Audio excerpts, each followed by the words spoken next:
বিশ্ববিদ্যালয়ের ছাত্র দলের নেতা আবু হুরায়রা তাকে এর আগে জনাব হাসান মামুন নিজে দেখে নেওয়ার হুমকি দিয়েছিলেন এবং গতকালকে তার বাসার সামনে নির্বাচনী অফিস এবং দোকানপাট অগ্নিসংযোগ করে জ্বালিয়ে দিয়েছেন, পুড়িয়ে দিয়েছেন। এই ঘটনাগুলো আমি প্রতিনিয়তই পুলিশ সুপার এবং ডিসি সাহেবকে অবহিত করে আসছি যে এই ঘটনাগুলো যারা ঘটাচ্ছে এটা একটা সন্ত্রাসী চক্র। তারা নির্বাচন বানচাল করতে, জনমনে আতঙ্ক ছড়াতে, জনগণ যেন ভোট কেন্দ্রে না যায়, জনগণ যেন আতঙ্কে থাকে, সেজন্য এই কাজগুলো করছে।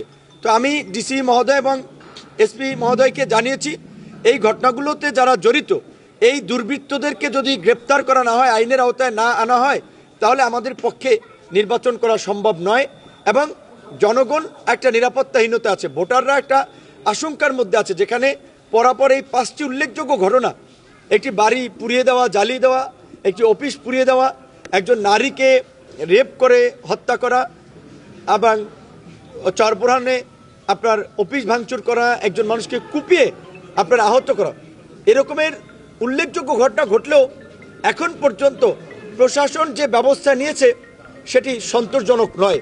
আজকে আমি আপনাদেরকে জানিয়ে রাখতে চাই, আমি নির্বাচন কমিশনের যে সচিব মহোদয় তাকেও এই ঘটনাটি জানিয়েছি এবং পুলিশের আইজিপি তাকেও আমি জানিয়েছি। কারণ একজন স্বতন্ত্র প্রার্থী স্পষ্টতই তিনি এলাকার চিহ্নিত চর দখলকারী, ভূমিদস্যু, চাঁদাবাজ, মাফিয়াদের নিয়ে এই শান্তির জনপদে অশান্তি সৃষ্টি করার জন্য, নির্বাচন বানচাল করার জন্য এই অপকর্মগুলো করে বেড়াচ্ছেন। এই অপকর্ম যদি থামানো না হয় এবং ব্যবস্থা না নেওয়া হয়, তাহলে আমাদের এজেন্টরা বিজলি কেবলস এর স্কিন কোটেড ইনসুলেশন আগুন প্রতিরোধী। বিজলি কেবলস, নিরাপদ আজীবন।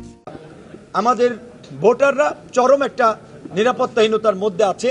তো আমি একটি দলের প্রধান, আপনারা জানেন, ডাকসুর ভিপি ছিলাম, এখন একটি বড় রাজনৈতিক দল ও জোটের সমর্থনে নির্বাচন করছি। আমার মতো প্রার্থী যদি এলাকায় এই ধরনের পরিস্থিতির মধ্যে থাকি, আমার সন্দেহ সারা বাংলাদেশে কি পরিস্থিতি হচ্ছে এবং এই পরিস্থিতি যদি চলতে থাকে, বিশেষ করে আমি পরিষ্কারভাবেই বলেছি, এই ঘটনা যদি এই সন্ত্রাসীদেরকে যদি গ্রেপ্তার করা না হয়, তাদের বিরুদ্ধে যদি ব্যবস্থা না নেওয়া হয়, তাহলে তো আমার পক্ষে নির্বাচন করা সম্ভব নয়। তাহলে আমার আগামীকালকে হয়তো এই সন্ত্রাসীদের গ্রেপ্তারের জন্য আমাদের আন্দোলন করা লাগতে পারে। সেই বিষয়টি আমি কিন্তু ঊর্ধ্বতন কর্তৃপক্ষকেও জানিয়েছি। কারণ জনগণকে, ভোটারদেরকে অনিরাপদ রেখে, তাদেরকে হুমকির মুখে ফেলে একটা সুষ্ঠু নির্বাচন কোনোভাবেই সম্ভব নয়। বর্তমান সরকারের যে অঙ্গীকার, নির্বাচন কমিশন যে কথাগুলো বলছে, পটুয়াখালীতে আমরা তার প্রতিফলন দেখতে পাচ্ছি না। আজকেও আপনারা দেখেছেন যে আমাদের একজন ছাত্র দলের নেতা নিশাত এবং শফিকুলকে ফোনে হুমকি দিচ্ছে। তো এইভাবে প্রতিনিয়ত বাসা বাড়িতে গিয়ে গিয়ে হুমকি দিচ্ছে। এই সমস্ত অভিযোগগুলো দায়ের করা হলেও তেমন শক্ত ভূমিকা নেওয়া হচ্ছে না। দায় সারা পুলিশ যাচ্ছে, পরে বলছে খুঁজে পাচ্ছে না। কারণ যাওয়ার আগেই তাদেরকে মেসেজ দিয়ে দেওয়া হয় তারা যেন পালিয়ে যায়। তো এই বিষয়ে যদি প্রশাসন শক্ত পদক্ষেপ না নেয়, তাহলে এই অবস্থায় কোনোভাবেই একটা সুষ্ঠু গ্রহণযোগ্য নির্বাচন করা সম্ভব নয়। এবং প্রার্থী হিসেবে আমি একটা চরম নিরাপত্তাহীনতার মধ্যে আছি, জানি না ভোটের দিন ভোট কেন্দ্রে কি হয়। তো আমি আমার এই ভোটারদেরকে বলবো, আমি আপ্রাণ চেষ্টা করে যাচ্ছি আপনাদের নিরাপত্তা, একটা নিরাপদ পরিবেশে এই ভোটের আয়োজন করার জন্য।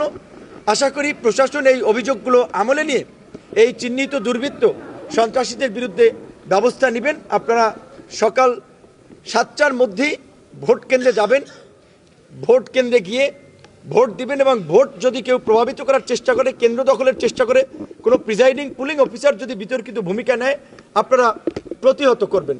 আমি একই সাথে আজকে কিন্তু কিছু প্রিজাইডিং অফিসার এবং সহকারী প্রিজাইডিং অফিসারের বিরুদ্ধেও আমরা আপত্তি দিয়ে গেছি যে তারা একজন এই স্বতন্ত্র প্রার্থীর পক্ষে তারা আপনার ওপেনলি বক্তব্য দিয়েছে, তার মঞ্চে থেকেছে, তার জন্য ভোট প্রার্থনা করেছে।